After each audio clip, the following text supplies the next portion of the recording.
আশা করি সকলে ভালো আছেন। রাফেল নতুন আইটি ভিডিওতে সকলকে স্বাগতম এবং অভিনন্দন জানাই। আজকে আমরা একটা মেকানিক্যাল গেমিং কিবোর্ড নিয়ে আসছি। এটা হচ্ছে মিটিয়ন ব্র্যান্ডের হেস্টিয়া MK005BT। এটি দেখতে পাচ্ছেন কিবোর্ড, 8GB গেমিং কিবোর্ড। এটা ওয়্যারলেস প্লাস ব্লুটুথ এবং ওয়্যারও সাপোর্ট করে, মানে আর কি বলতে গেলে ট্রাইও। এখানে যদি আমি স্পেসিফিকেশনের কথায় আসি, মডেল এখানে মডেল স্পেসিফিকেশন উল্লেখ আছে। এটা হচ্ছে মডেল MK005BT। নাম্বার অফ কি 61 কি 62টা কি আছে এখানে। কেবল লেন্থ হচ্ছে 1.80 plus minus 0.1 millimetre. Type C আছে, Windows XP Vista 7 Mac OS use করতে পারবেন। আর এটার ওজন হচ্ছে 550 গ্রাম প্লাস মাইনাস 5, মানে আধা কেজির মতো একটা কিবোর্ড। মোটামুটি হেভি বলতে গেলে, মেটাল কিবোর্ডের মতো না। তো চলুন এখন এটা আমরা আনবক্সিং করবো। তার আগে বলে নিই, এখনও যারা চ্যানেলটিকে সাবস্ক্রাইব করেনি অবশ্যই চ্যানেলটিকে সাবস্ক্রাইব করুন এবং পাশে থাকা বেল আইকনটিকে প্রেস করে দিন। তো মূল ভিডিওতে চলে যাওয়া যাক।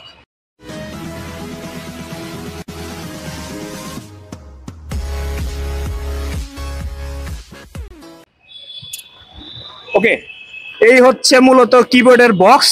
আমরা এটা কিনছি হচ্ছে ড্যাফোডিল কম্পিউটার বিএলসি থেকে।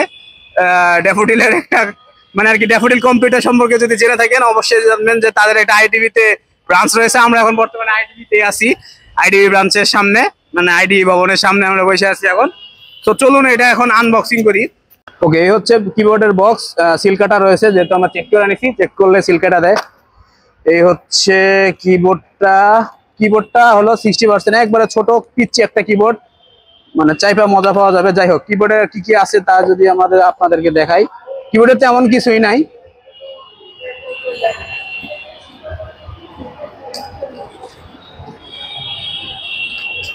এটা হচ্ছে ম্যানুয়ালটা পড়ে নেবেন অবশ্যই। আর স্টিকার দেওয়া রাখছে মিটিয়নের, আর একটা কি ক্যাপ মানে কি পুলার। যাই হোক, এগুলো বাদ দিলাম এবং আসি মেইন কিবোর্ডটাতে। এই হচ্ছে মূলত মেইন কিবোর্ড, প্লাস্টিক বিল্ডের, মানে এটা বলতে গেলে প্লাস্টিক বিল্ড, মেটাল বিল্ডের কিবোর্ড না। আর কিবোর্ডের যে টাইপিং এক্সপিরিয়েন্স, আমি যদি কাছ থেকে শোনাই, আমার মাইক্রোফোনটা যদি কাছে নিয়ে আসি, কিবোর্ডের মানে আর কি সাউন্ডগুলো খুব ক্লিকি, মানে আর কি টাইপ করে মজা পাওয়া যাবে অনেকটা। আর এটা যদি অন করতে হয়, অন করতে চাইলে এখানে পিছে বাটন রয়েছে, অন অফ সুইচ। এটা এখানে অন অফ হয়েছে। এখন বলতে গেলে এটার মোড আছে অনেকগুলো, ফাংশন আর কি কি জানি আছে এখানে।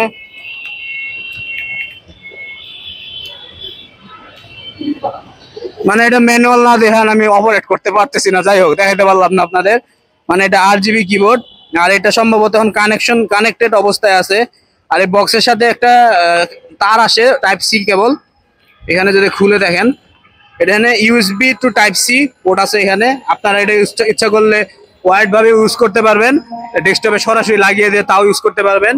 সো বলতে গেলে মোটামুটি ভালো জিনিসটা। আর এই কিবোর্ডটার দাম রাখছে আমাদের কাছ থেকে 3400 না 3500 রাখছে বন্ধু। সব মিলে আমাদের কাছ থেকে 3400 টাকা রাখছে। প্রথমে 3600 টাকা চাইছিল। যাই হোক, 3400 টাকা হিসাবে কিবোর্ডটা খারাপ না। যেহেতু ওয়্যারলেস গেমিং, আর এটার মধ্যে ব্যাটারি দেওয়া আছে যে কত এম্পিয়ার, এটা কোনো জায়গায় উল্লেখ দেখতে পারলাম না। এটার ভিতরে ব্যাটারি আছে। আর এটা হচ্ছে মূলত উঁচা করলে হয় এরকম। তো ওভারঅল যদি বলি, কিবোর্ডটা মোটামুটি নিতে পারেন। বেশ একটা ওয়েল নন ব্র্যান্ড না, ম্যাক্সিমাম আমি আজকে প্রথম দেখলাম। তো আজকে ভিডিও এই পর্যন্ত। ভিডিওটি কেমন লাগলো অবশ্যই জানাবেন। আর আউটসাইডে আছি বর্তমানে, এখানে মেট্রো রেল, এখানে আইডিবির মানে ক্রাউডে আছি আমরা একটু। বলতে গেলে যদি ভয়েসের সমস্যা হয় সেটা ক্ষমা দৃষ্টিতে দেখবেন। আজকে ভিডিও এই পর্যন্ত। সকলে ভালো থাকবেন, সুস্থ থাকবেন, ধন্যবাদ।